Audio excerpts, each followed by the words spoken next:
Il giardino, opera di Albert Marquet, 1903, olio su tela, collezione privata.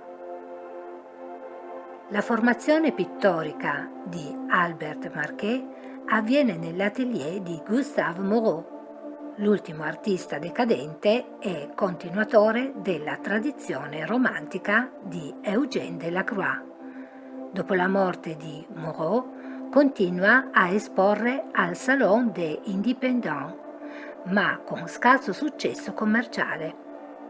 Così, insieme a Matisse, si dedica alle decorazioni al Grand Palais, in vista dell'Esposizione universale di Parigi del 1900.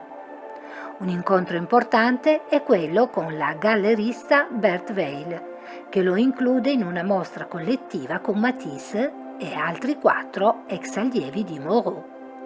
Anche qui le vendite sono scarse, ma il pittore si fa notare e conosce altri artisti. Contemporaneamente esegue con interesse la pittura degli impressionisti, ai quali si avvicina nelle sue prime composizioni, tra cui spicca quest'opera, in cui dimostra un buon controllo del disegno e una certa attenzione alla distribuzione della luce.